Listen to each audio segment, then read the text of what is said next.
वासुदेवाय। ओम नमो भगवते वासुदेवाय। ओम नमो भगवते वासुदेवाय।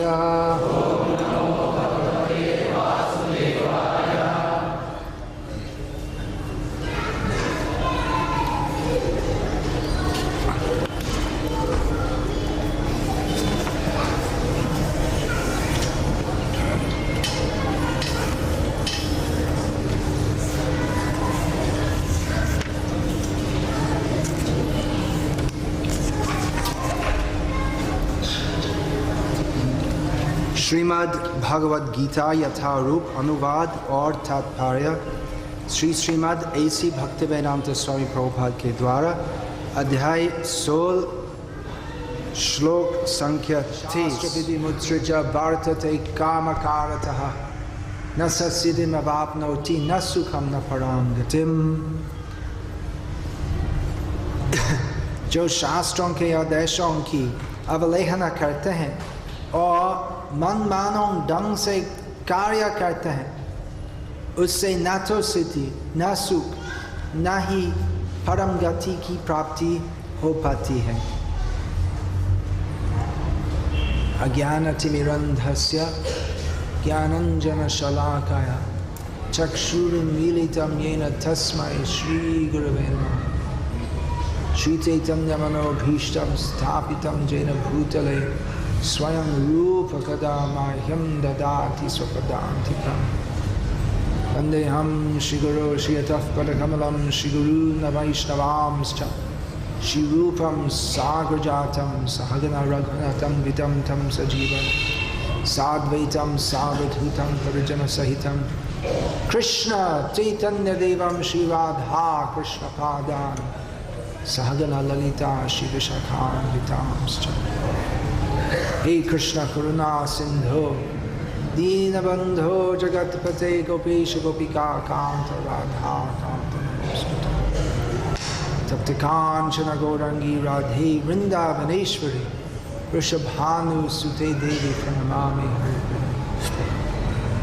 वंचाकल्पतरुभ्यश्च कृपा सिन्धुभ्येव च पतितानां पावनेभ्यो वैष्णवेभ्यो नमो नमः। श्री कृष्ण चैतन्य प्रभु नित्यानंद श्री अद्वैत गदाधर श्रीवासादि गौर भक्तवृंद। हरे कृष्णा कृष्ण कृष्णा हरे हरे, हरे राम राम राम हरे हरे। इस अध्याय का विषय दैवी तथा आसुरी प्रवृत्ति, और इस अध्याय में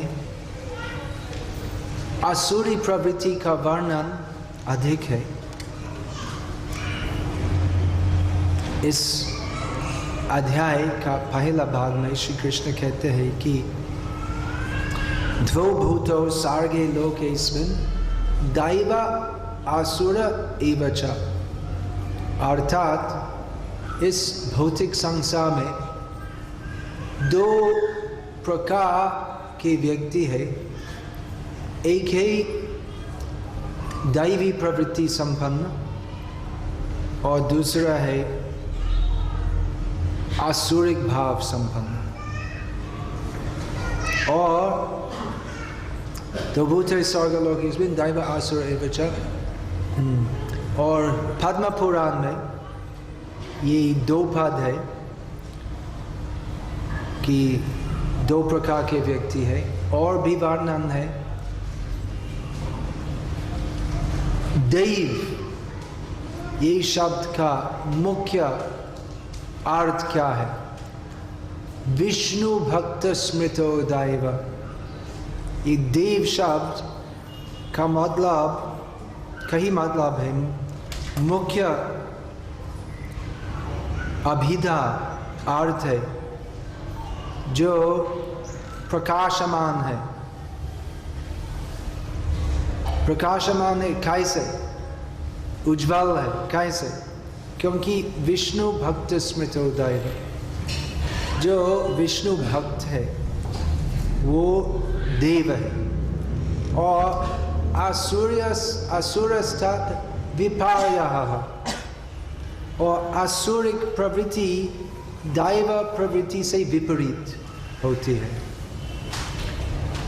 तो देवगण विष्णु भक्ति करते हैं और असुरगण विष्णु भक्ति नहीं करते हैं, अथवा कृत्रिम कृष्ण भक्ति करते हैं। तो विष्णु भक्ति क्या है और कैसे पालन करना है, उसका पूरा वर्णन है शास्त्र में। भगवान कौन है और इनकी सेवा कैसे करना है। तो इनकी सेवा कैसे करना है, इसके पहले और बाद गीता में, 2 बार गीता में श्री कृष्ण सभी शास्त्र का सारांश कहते हैं। हमको क्या करना चाहिए।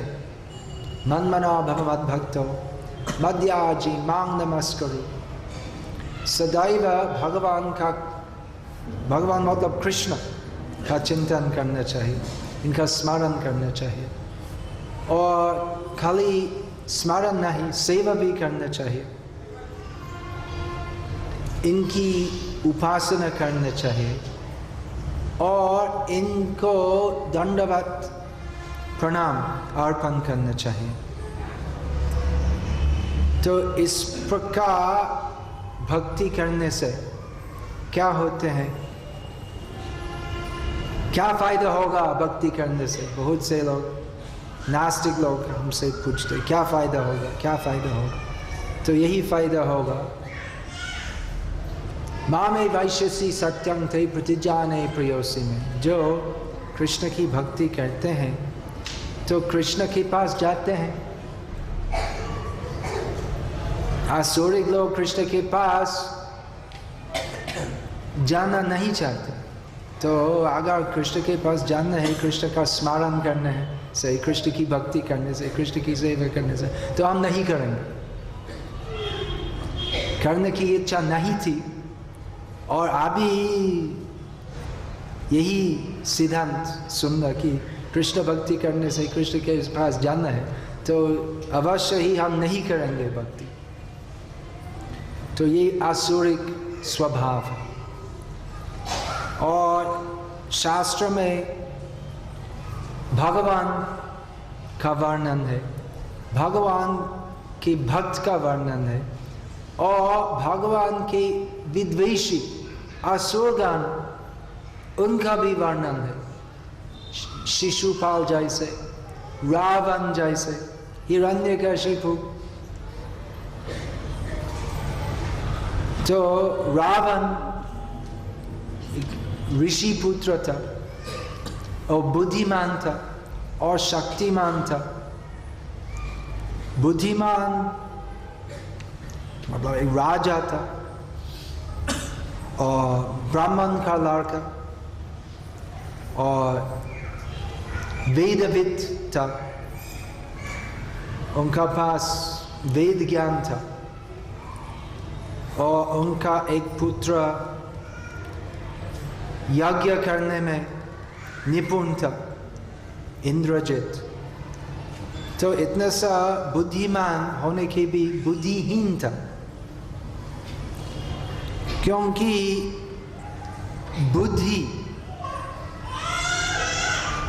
का मतलब सब कुछ अच्छी तरह समझना। मैं कौन हूँ, भगवान कौन है, मेरा जीवन का मुख्य और वास्तविक कर्तव्य क्या है। तो रावण एक पक्का असुर था। आजकल कली युग के छोटे मोटे असुर उस प्रकार नहीं था, पक्का।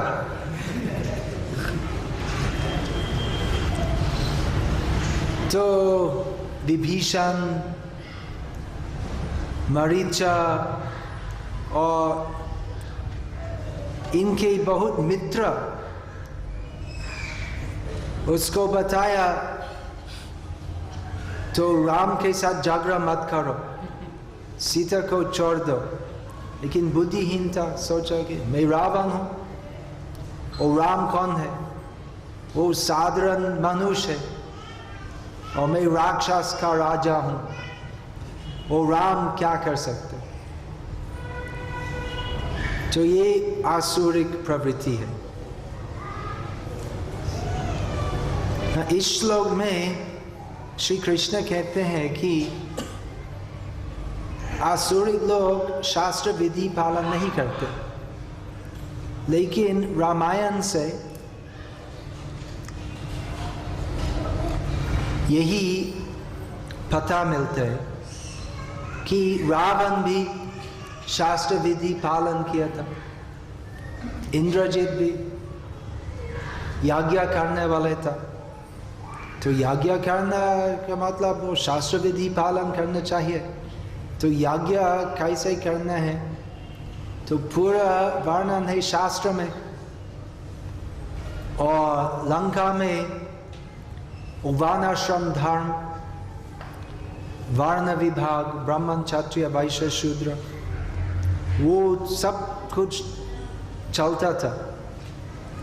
तो रावण शास्त्र ज्ञानी भी था और शास्त्र विधि भी पालन किया था। और श्री कृष्ण की लीला का समय एक राक्षस आसुरिक राजा था। रावण जैसा इतना सब बड़ा रावण जैसा नहीं, लेकिन काफी बड़ा असुर था, जरासंध, जो प्रसिद्ध था कि वो विष्णु भक्ति करते हैं। लेकिन स्वयं भगवान विष्णु जब इनके सामने उपस्थित थे कृष्ण, तो कृष्ण को आक्रमण किया। 18 बार कृष्ण को आक्रमण किया। फिर घर वापस जाके विष्णु पूजा की और ब्राह्मण का भक्त था। हर रोज सभी ब्राह्मणों को दान दिया और विष्णु उपासना किया, लेकिन कृष्ण को द्वेष किया। लेकिन शास्त्र विधि पालन करने वाला था। और आजकल हम देखते हैं बहुत से लोग भगवान की भक्ति करते हैं और उसमें कुछ नियम पालन करते हैं। इस कली काल में नियम पालन करने वाले बहुत कम है, लेकिन जो धार्मिक हिंदू है कुछ न कुछ धार्मिक नियम पालन करते हैं। कम से कम शाकाहारी है। देखते हैं कि बहुत से लोग दीक्षा लेते हैं और गुरु ढोंगी होने के भी शिष्य सोचते कि अभी मैं दीक्षित हूं, अभी मैं मांसाहार नहीं लूंगा, मैं अच्छा होऊंगा, सदाचार पालन करूंगा। तो ऐसे ही भगवान की भक्ति करते हैं, लेकिन विभ्रमित होते हैं भगवान कौन है। आंध्र प्रदेश में एक वृद्ध भगवान है और बहुत से लोग उसको मानते हैं वो भगवान है। जो राम थे, जो कृष्ण थे, अभी बाबा है। और भारत के दूसरे राष्ट्र में जो राम थे, जो कृष्ण है, अभी बापा है। और आंचलिक भगवान है। सब राष्ट्र का अलग अलग भगवान है। तो ऐसे भक्ति करते हैं और शास्त्र विधि पालन करते कुछ। ये सब लाखों भगवान के भक्त कार्तिक महीना में सुबह उठते हैं और कुछ विशेष पूजा करते हैं, तो फिर भी आसुरिक विभाग में मान जाते हैं, दैव नहीं है। तो शास्त्र विधि पालन करते हैं, लेकिन शास्त्र का सिद्धांत नहीं जान के भगवान को नहीं मानते। तो रावण स्पष्ट भगवान को नहीं मानता। राम तो साधारण व्यक्ति है, उसको बुला लो, मैं उसको मारा दूंगा। ये रावण की ईर्ष्या भगवान को। और जरासंध विष्णु को भगवान जैसे मान, तो विष्णु ही भगवान है, लेकिन विष्णु जब स्वयं उपस्थित थे तो नहीं मानता, तो वो एक दूसरा प्रकार का असुर है। और एक प्रकार है जो मानते विष्णु है भगवान, लेकिन मेरा गुरु ही भगवान, मेरा गुरु विष्णु है और बाबा विष्णु है, वो दूसरा प्रकार का असुर है, तीसरे अच्छा। और चौथा है जो भगवान, हम बोलते हैं कि हम ईश्वर को मानते हैं, लेकिन ईश्वर का कोई रूप नहीं है, कोई गुण नहीं है।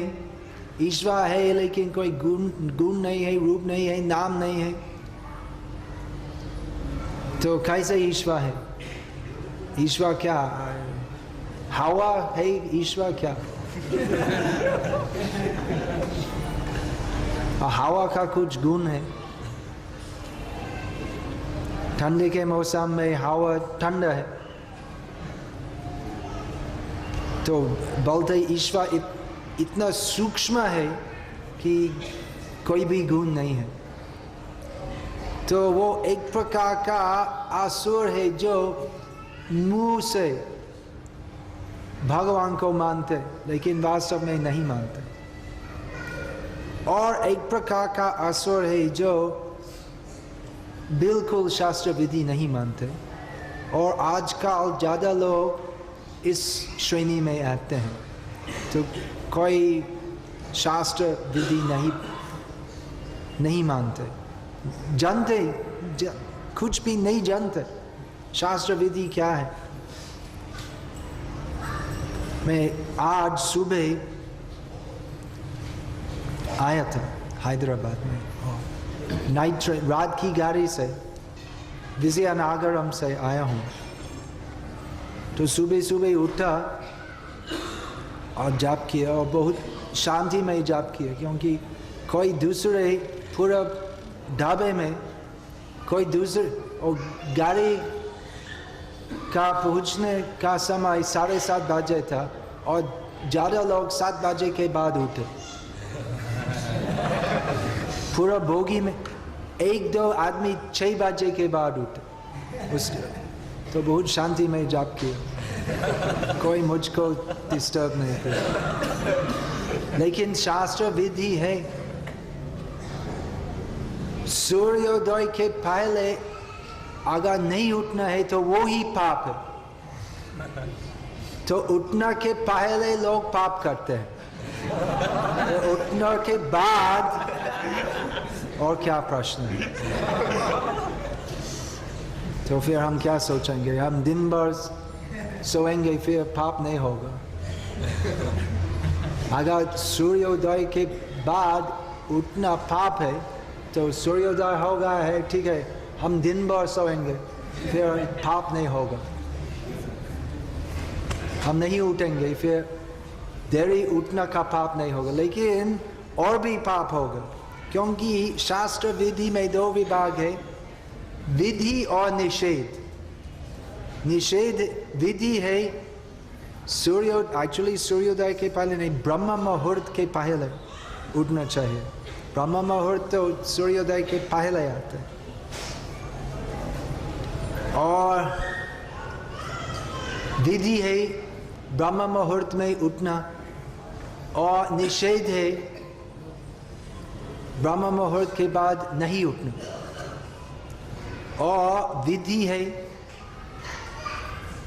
शास्त्र विधि है कि सब मानव दीक्षित होना चाहिए वैदिक विधियों में। और दीक्षित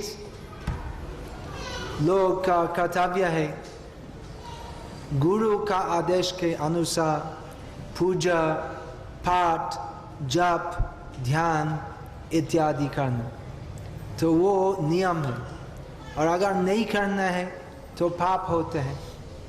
और अगर दीक्षा नहीं लेना है तो जीवन निष्फल होते हैं।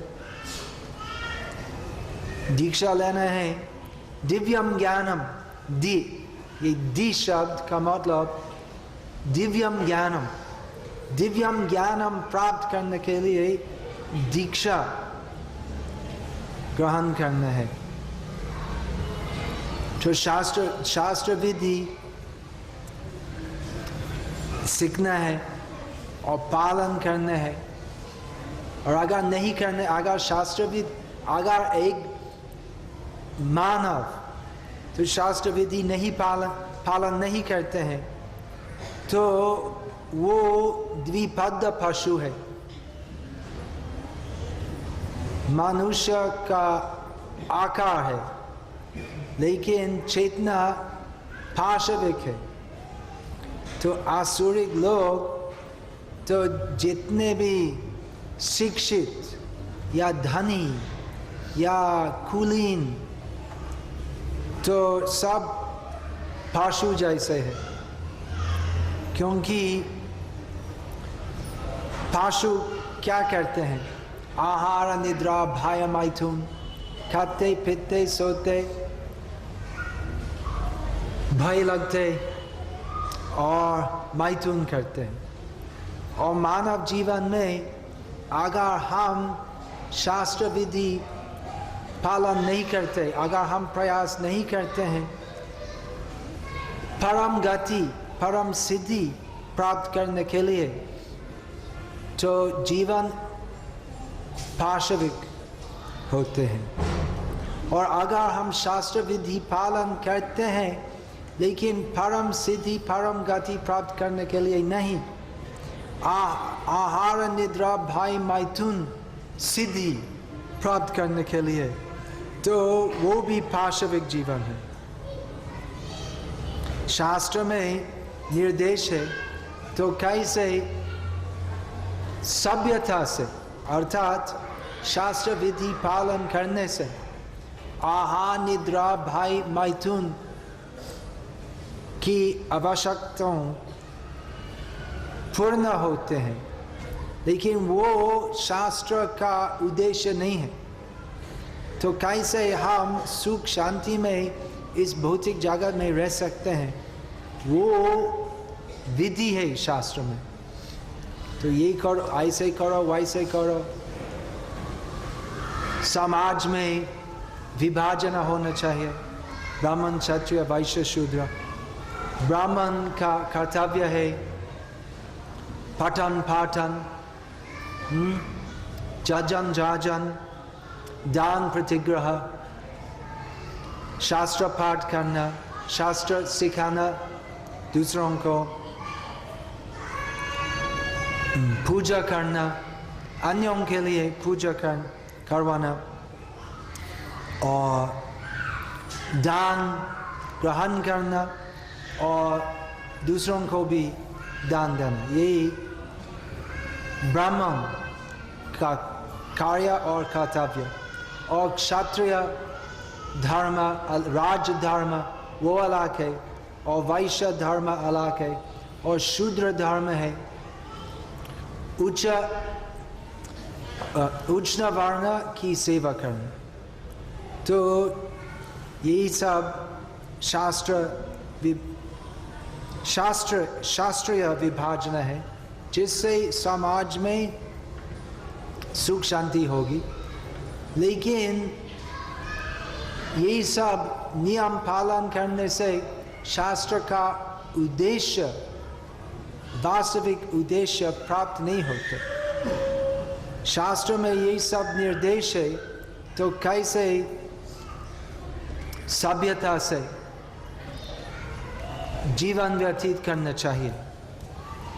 लेकिन इस भौतिक जगत में सुख शांति प्राप्त करना शास्त्र का उद्देश्य नहीं है, क्योंकि शास्त्र कहते हैं दुखालयम अशाश्वतम। इस भौतिक जगत में पूर्ण सुख शांति प्राप्त करना संभव नहीं है। पुनरपि जननम पुनरपि मरणम पुनरपि जननी जठरे शयनम। इस भौतिक जगत में जन्म मृत्यु सदैव चलते रहते। मृत्यु के बाद जन्म होते, जन्म के बाद मृत्यु होते हैं।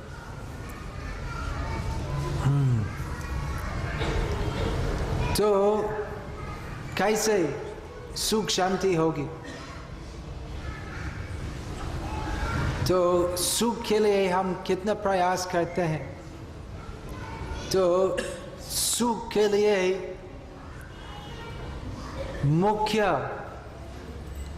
आवश्यकता है पैसा, और पैसा के लिए हम कितना प्रयत्न करते हैं।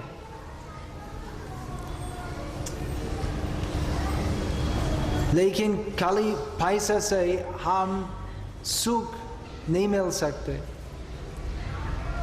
और शांति भी नहीं मिल सकती। अगर मैं आपको बताऊंगा कि आपको 1000 करोड़ रुपया दूंगा, तो क्या आप ग्रहण करेंगे? तो सब ग्रहण करेंगे। लेकिन अगर मैं कहूँगा तो खाली एक शर्त है, तो 1000 करोड़ रुपया ले लो मुझसे, और कल मैं बंदूक लेके तुमको मारा दूंगा। तो कोई ग्रहण करेंगे, तो ग्रहण करके भाग जाएगा वो।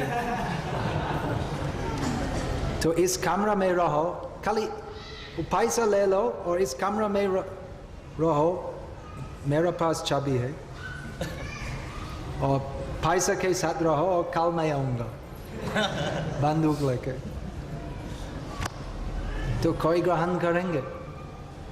कोई नहीं, क्योंकि कैसे सुख होगा इतना सा पैसे से? कल मेरा मृत्यु होगा, तो भाई कल आपका मृत्यु होगा सबका।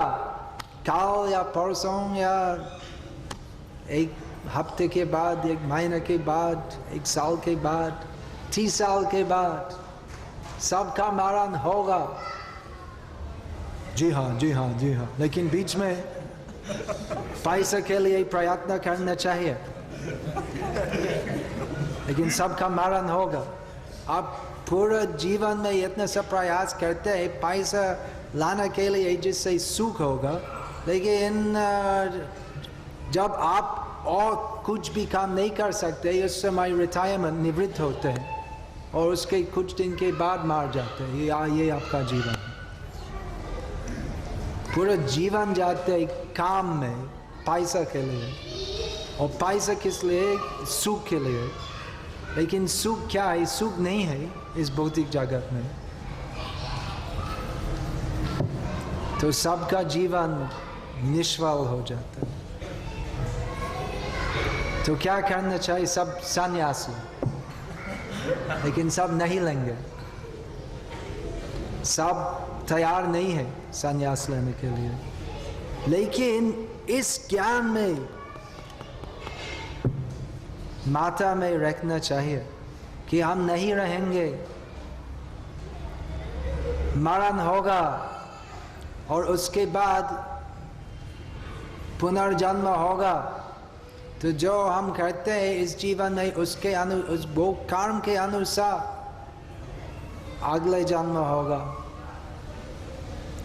लेकिन अगला जन्म देवलोक, इंद्रलोक, स्वर्गलोक में होने के भी वहां पर भी सुख नहीं होते, कोई विश्वास नहीं करते। सब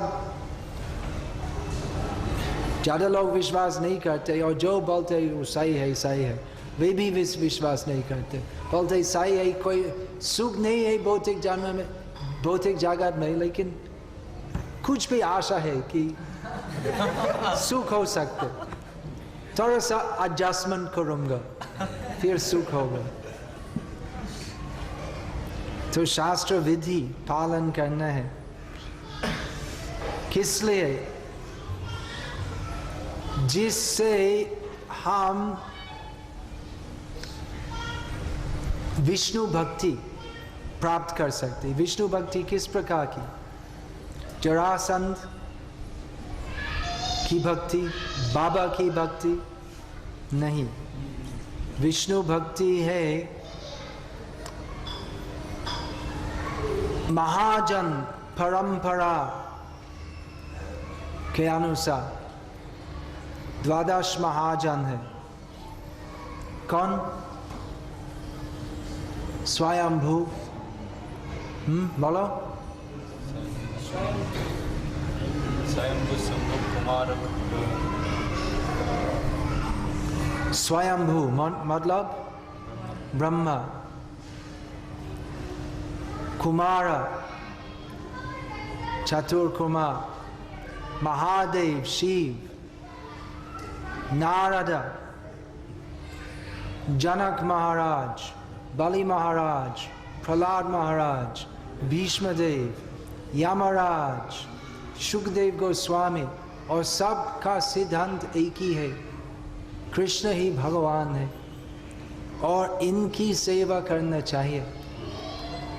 और यही आशा कि मैं इस भौतिक जगत में सुखी होऊंगा, तो वो आशा बिल्कुल त्याग करना चाहिए और इसलिए शास्त्र विधि पालन करना चाहिए, जिससे कृष्ण भक्ति, शुद्ध कृष्ण भक्ति प्राप्त होगी।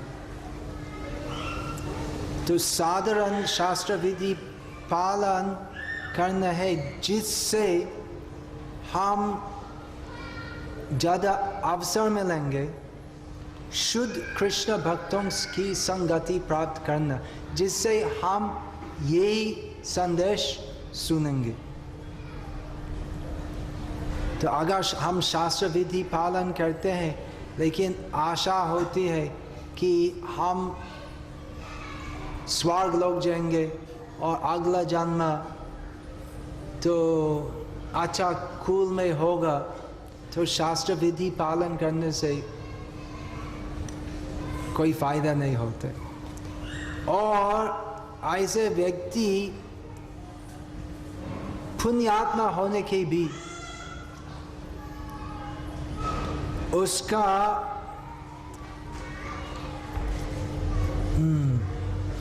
उसकी भावना, उसकी आशा आसुरी गण से अलग नहीं है।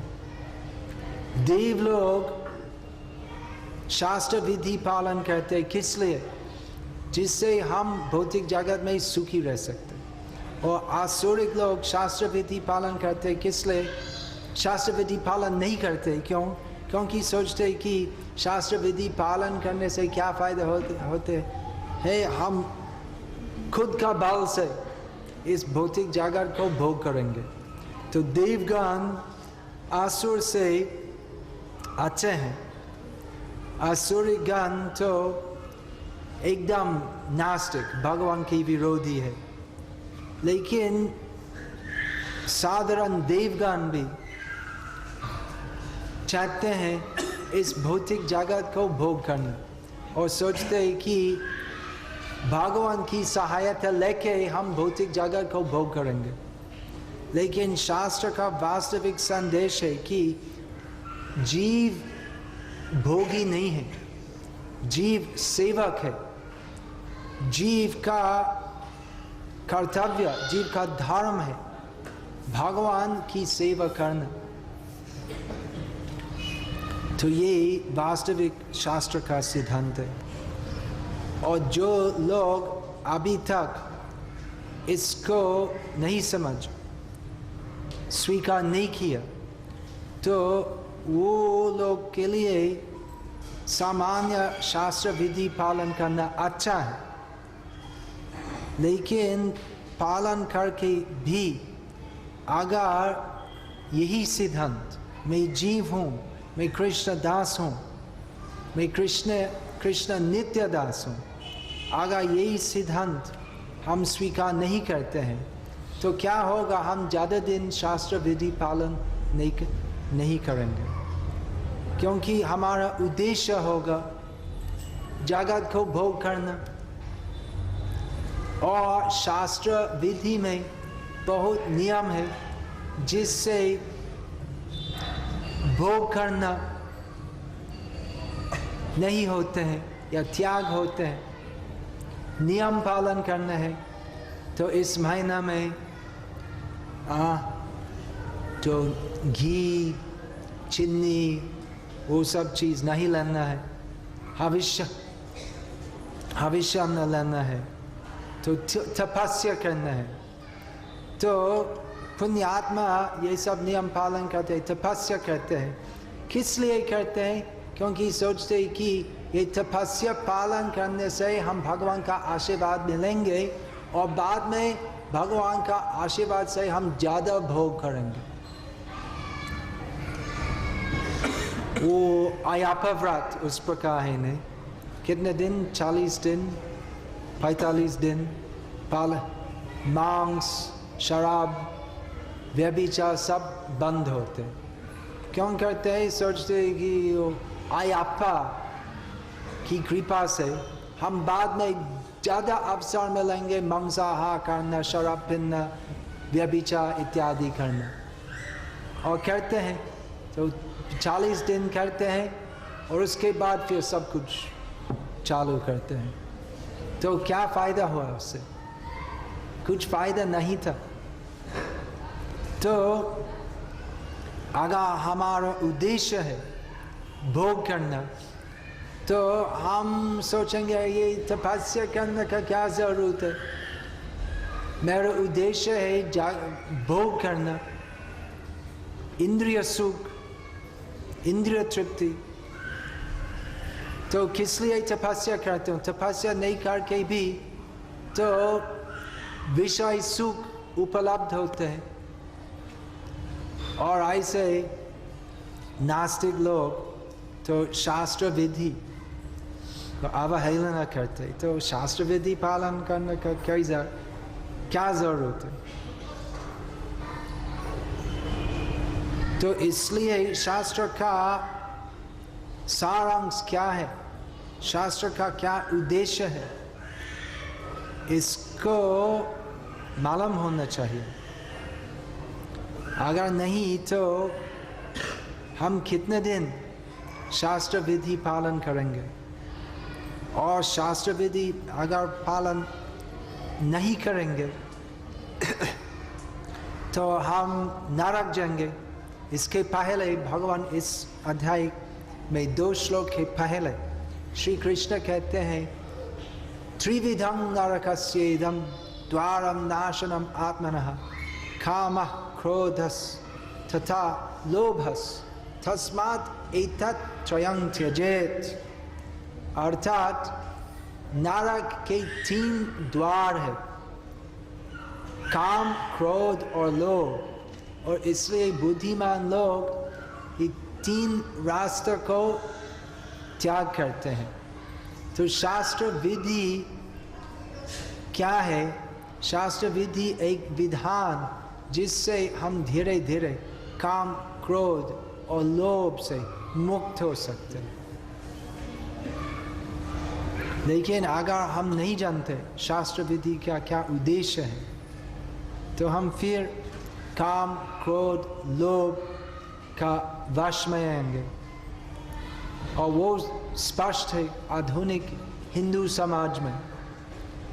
तो पूर्व काल में सब सूर्योदय के पहले उठते थे और स्नान करके शीतकाल में भी गर्म पानी में नहीं पूजा पाठ जप ध्यान इत्यादि करते थे।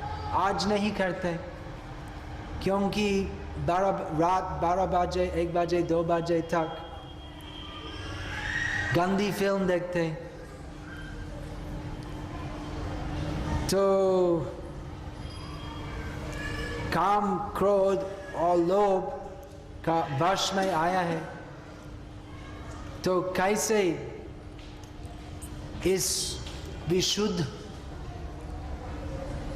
वैदिक संस्कृति छोड़ दिया, क्योंकि वो संस्कृति का क्या उद्देश्य है नहीं जानते या उसमें विश्वास नहीं था। अगर हम जानते हैं कि शास्त्रीय विधि पालन करने से हम भवबंधन जन्म मृत्यु की चक्कर से मुक्त हो सकते हैं, हम चिरकाल परम गति परम सिद्धि कृष्ण के पास रह सकते हैं। वो हमारा वास्तविक कल्याण है। अगर वो विश्वास है तो हम कभी भी शास्त्र विधि भक्ति मार्ग तो नहीं चढ़ेंगे। लेकिन अगर हम करते हैं तो खाली हिंदू भावना से हम करते, किससे हम करते मालूम नहीं, लेकिन मेरा बाप किया था और मुझको सिखाया सुबह उठना मंदिर जाना, तो ठीक है मैं भी करता हूँ। तो नहीं जानते फिर भी हम करते, ठीक है हम करते। लेकिन आजकल तो VCR और गंदी फिल्म है, तो मंदिर जाने का क्या ज़रूरत है, हम फिल्म देखेंगे। तो ऐसे इंद्रिय तृप्ति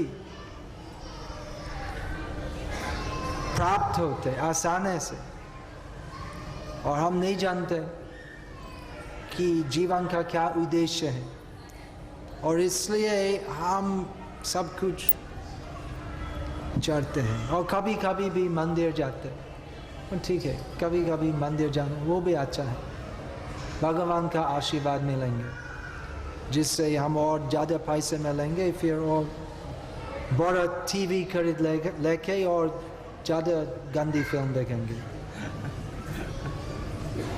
भगवान का आशीर्वाद है। अभी मेरे पास 48 इंच TV है, अभी इंडिया में है 48 इंच TV है कि नहीं? वॉल टू वॉल, अमेरिका में wall to wall TV, cinema जैसे है। अपना घर में अमेरिका जाओ, वहाँ पर वास्तविक सुख होते नहीं नहीं नहीं। वास्तविक सुख है हैदराबाद में। हैदराबाद कहाँ पर? आबिद्स में। कहाँ पर? राधा मदन मोहन मंदिर में। यही गोलोक वृंदावन है। अगर हमारी दृष्टि है हम देख सकते हैं कि ये गोलोक वृंदावन है, कृष्ण है यहाँ, राधा कृष्ण है और बाहर नरक।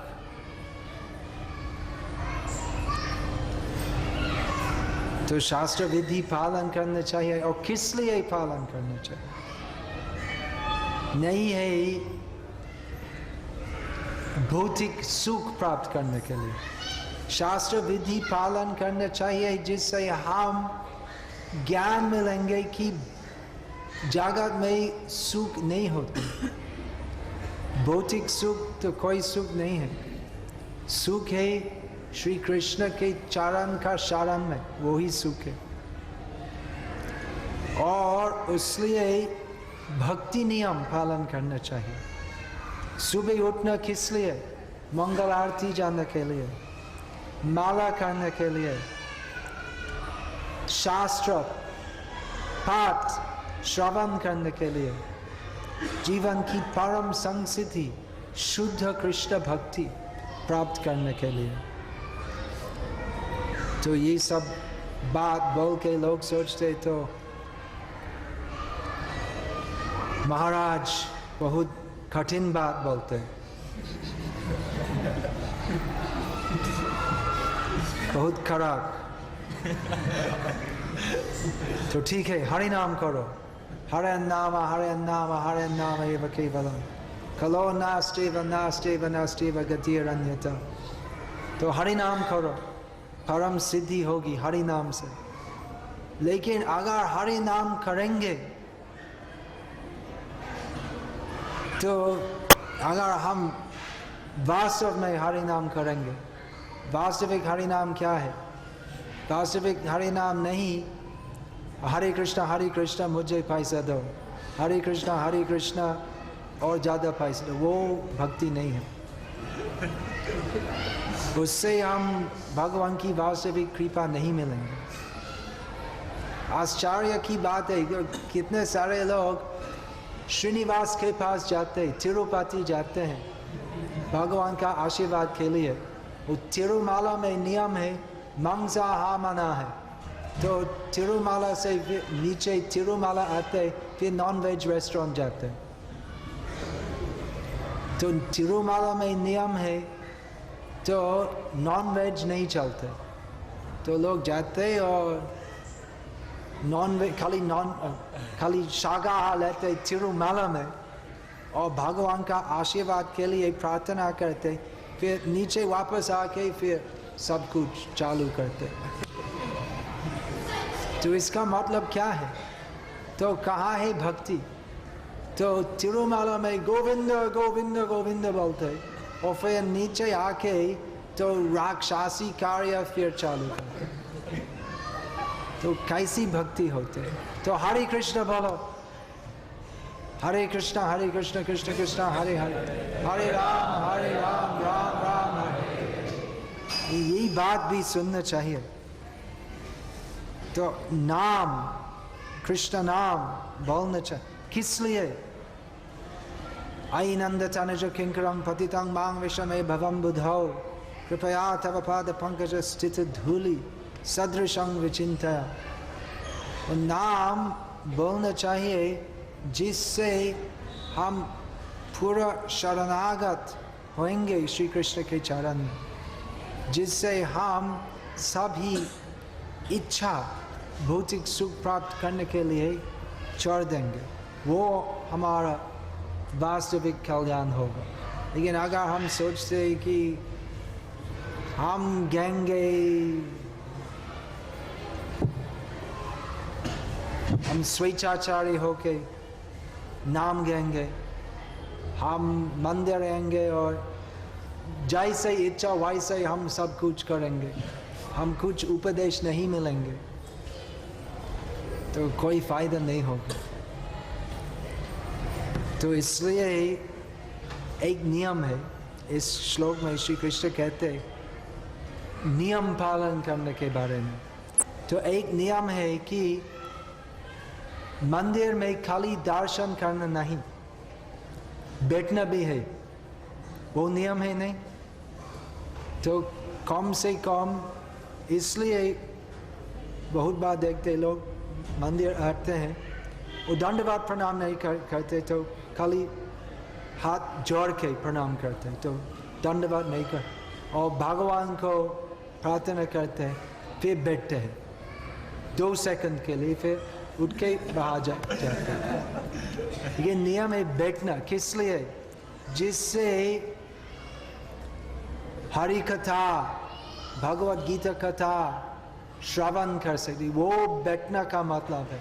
नहीं है 2 सेकंड बैठना और बाहर जाना। बैठो, सुनो शास्त्र का उपदेश, जिससे आपका फायदा होगा, जिससे मंदिर का दर्शन करने का क्या उद्देश्य है, क्या अर्थ है, आप समझ सकते हैं। तो आज मंदिर आओ, आशीर्वाद के, और सुनो सुनो सुनो, इस सुनने से आपका ज्ञान होगा क्या करना चाहिए, क्या नहीं करना चाहिए। लेकिन अभी लोग सोचते कि आया बैठा गाया, मेरा नियम हो गया, आज का धर्म किया था और अभी पूरे दिन का अधर्म शुरू करता हूँ। तो बैठो सुनो। इसलिए इस मंदिर तो अलग मंदिर से अलग है कैसे? तो इस मंदिर का उद्देश्य नहीं है खाली दर्शन देना, और कीर्तन भी होते हैं, लेकिन खाली दर्शन और कीर्तन के लिए नहीं इस मंदिर। इस मंदिर का उद्देश्य है शिक्षा देना।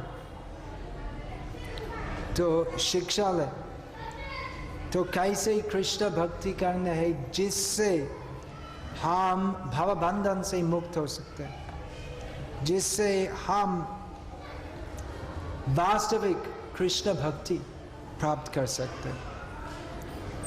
तो क्या करना चाहिए, क्या नहीं करना, और किस लिए करना, ये सब नियम है क्यों? तो शिक्षित होने से सब कुछ समझ के हम भक्ति में स्थिर हो सकते, फिर हम वास्तविक प्रगति कर सकते।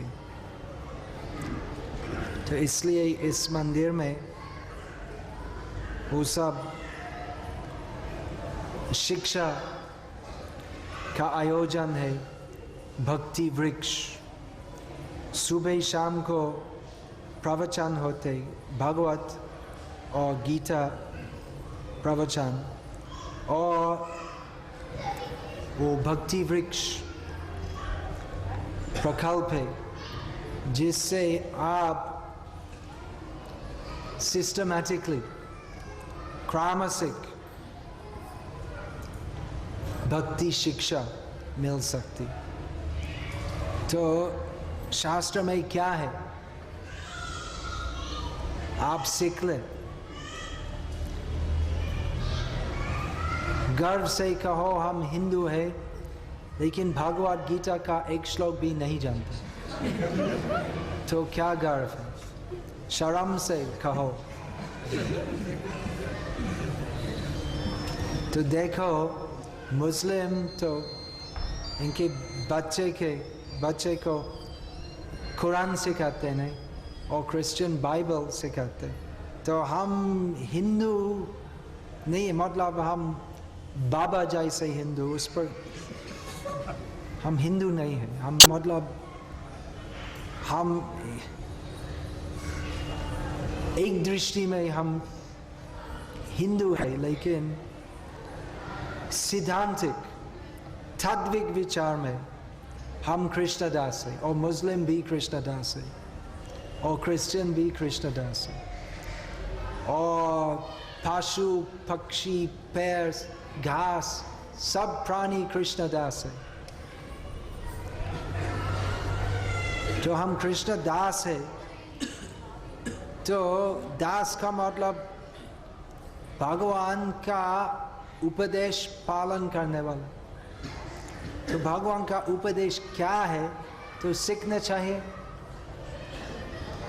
तो इसलिए इस मंदिर में आयोजन है सीखना, भगवद गीता में क्या है, श्रीमद् भागवत में क्या है। तो आप जरा सा इस सीखना का आयोजन में भाग लें, और आपका परम कल्याण होगा, वास्तविक सुख होगा, और परम गति और परम सिद्धि होगी। हरे कृष्ण। अगर कुछ प्रश्न हो तो जरा सा अभी पूछिए।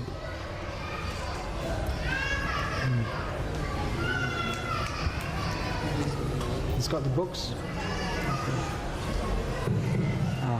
Mike. How to stop oversleeping or overeating? How to stop oversleeping and overeating. ज़्यादा नींद कैसे बंद करना? तो सुबह उठो और ज़्यादा खाना नहीं लाना। तो जब पेट काफ़ी बड़ा है तो और नहीं लो, बस।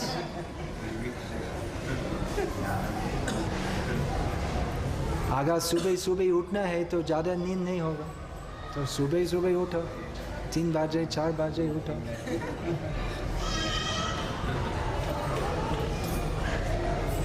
Just do it.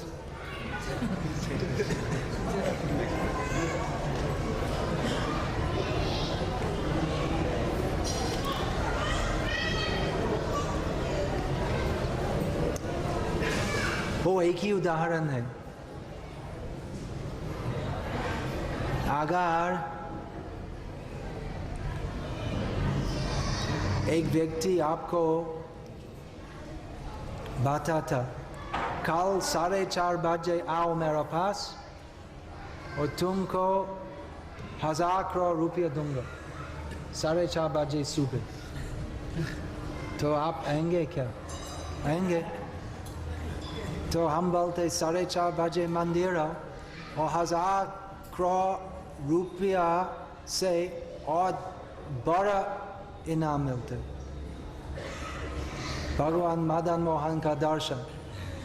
लेकिन आपका विश्वास नहीं है, आपका विश्वास है ज़्यादा नींद अच्छा है। मंदिर आने से क्या फायदा होता है? अगर इच्छा हो उपाय हो।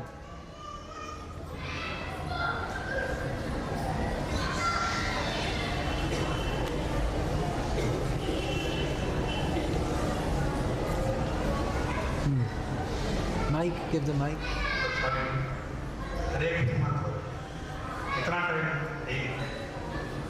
क्या बोलते? इतना टाइम?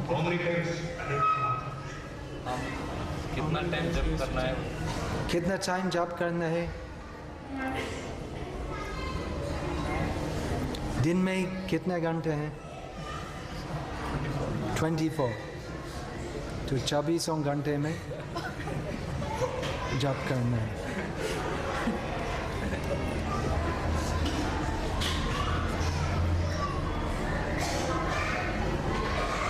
हम ऐसे ही सोचते हैं कि क्या करना चाहिए भगवान की कृपा प्राप्त करने के लिए। तो क्या करना है? तो हम मिनिमम करेंगे।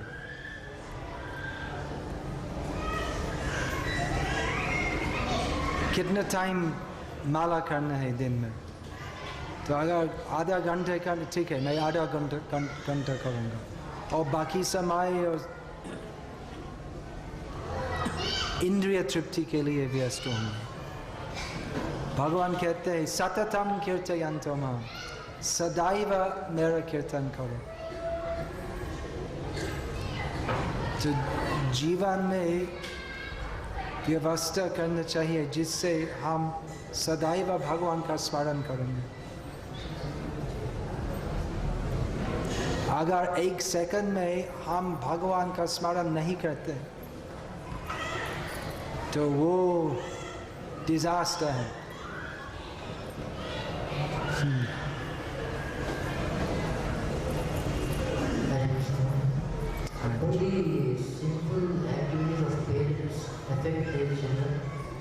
Do the sinful activities of parents affect the children? In most cases. Not in the case of Prahlad Maharaj. But otherwise it's generally यथा पिता तथा पुत्र, जैसे बाप वैसे बेटा।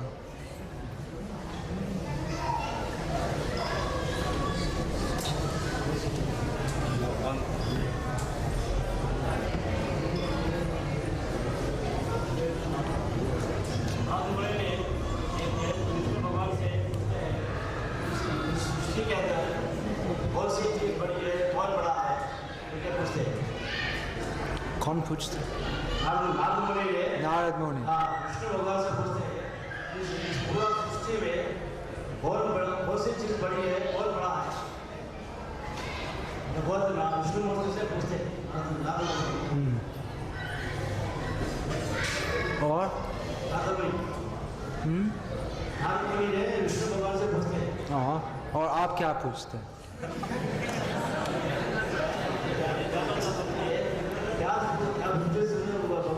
नहीं सुना, आप माइक निकाल दें। क्या प्रश्न? बड़ा है या अतिदेव बड़ा है, इसका मकसद ऐसा रहेगा लास्ट में जो पूरा विश्व का पूरा मामला करके लास्ट में कौन बड़ा है तो इसका प्रश्न है कौन बड़ा है हिस्ट्री में नारद मुनि के हिस्ट्री में कौन बड़ा है और कौन सा चीज दुनिया में बड़ा है। What's the most great? The highest. What's the highest thing? क्या चीज श्रेष्ठ है जगत में? कौन बड़ा है? कौन बड़ा है? तो गीता में श्री कृष्ण कहते हैं मतः परतरम नान्यत् किंचित् अस्ति, मेरे से कोई ऊपर नहीं है।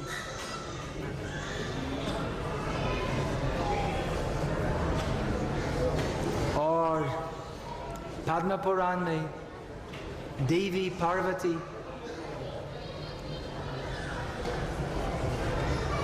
पति शंकर से पूछी कि कौन सी उपासना श्रेष्ठ है, और शंकर जी बोले आराधनानम सर्वेशम विष्णुर आराधनम परम। तो सभी प्रकार की आराधना में विष्णु आराधना श्रेष्ठ है।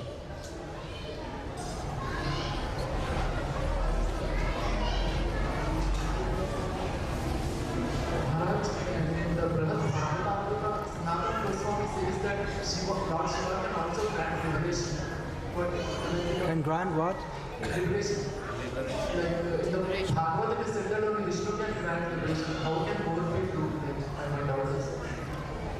Well, it's just like people go to Varanasi for mukti, isn't it? By the grace of Vishwanath, they get mukti. If you die in Varanasi, you get mukti by the grace of Vishwanath, Lord Shiva. But how? Because when someone's dying in Kashi Mandal, Lord Shiva comes and says in his ear, Ram, Ram, Ram. That's how. Hare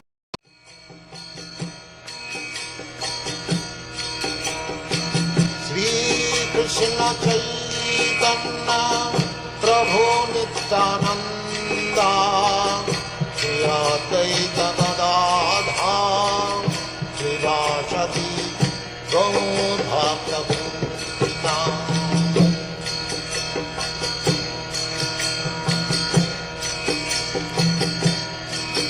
Hare Krishna, Krishna Krishna, Hare Hare, Hare Rama, Rama Rama, Hare Hare, Hare Krishna, Krishna Krishna, Hare Hare, Hare Rama, Rama Rama, Hare Hare. Hare Krishna, Krishna Krishna, Hare Hare, Hare Rama, Rama Rama, Hare Hare. Hare Krishna, Krishna Krishna, Hare Hare, Hare Rama, Rama Rama, Hare Hare. Hare Krishna, Krishna Krishna, Hare Hare, Hare Rama.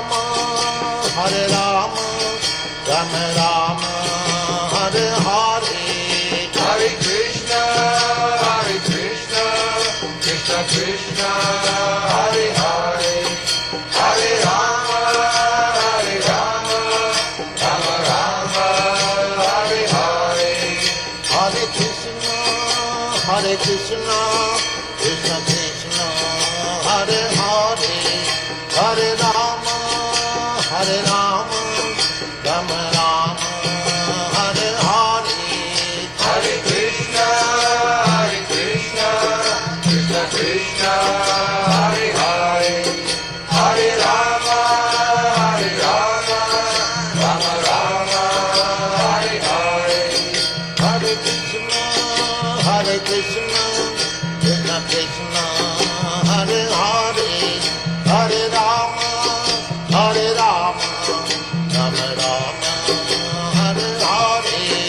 Hare Krishna, Krishna Krishna, Hare Hare, Hare Rama, Rama Rama, Hare Hare. Hare Krishna, Krishna Krishna, Hare Hare, Hare Rama, Rama Rama, Hare Hare. Hare Krishna, Krishna Krishna, Hare Hare, Hare Rama, Rama Rama, Hare Hare. Hare Krishna, Krishna Krishna, Hare Hare, Hare Rama, Rama Rama, Hare Hare. Hare Krishna, Krishna Krishna, Hare Hare, Hare Rama, Rama Rama, Hare Hare. Hare Krishna, Krishna Krishna, Hare Hare, Hare Rama, Rama Rama, Hare Hare. Hare Krishna, Krishna Krishna, Hare Hare, Hare Rama, Rama Rama, Hare Hare. Hare Krishna, Krishna Krishna, Hare Hare, Hare Rama,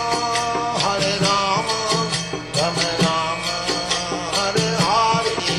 Hare Krishna, Krishna Krishna, Hare Hare, Hare Rama, Rama Rama, Hare Hare. Hare Krishna, Krishna Krishna, Hare Hare, Hare Rama, Rama Rama, Hare Hare. Hare Krishna, Krishna Krishna, Hare Hare, Hare Rama, Rama Rama, Hare Hare.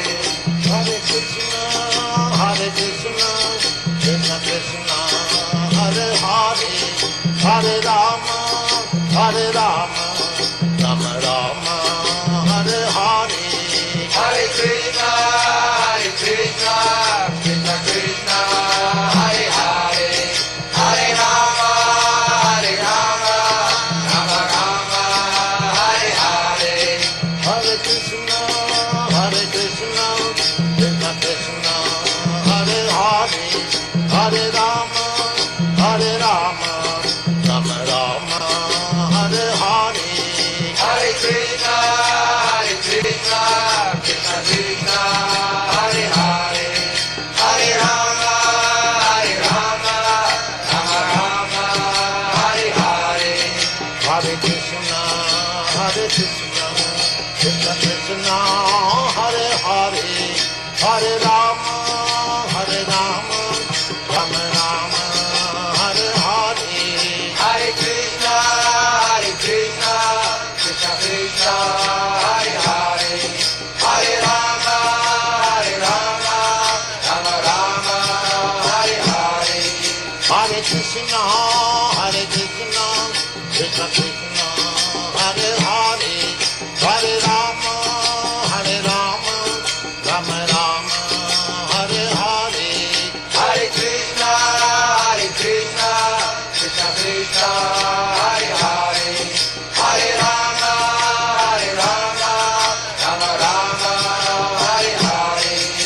Hare Krishna, Krishna Krishna, Hare Hare, Hare Rama, Rama Rama, Hare Hare. Hare Krishna, Krishna Krishna, Hare Hare, Hare Rama, Rama Rama, Hare Hare. Hare Krishna, Krishna Krishna,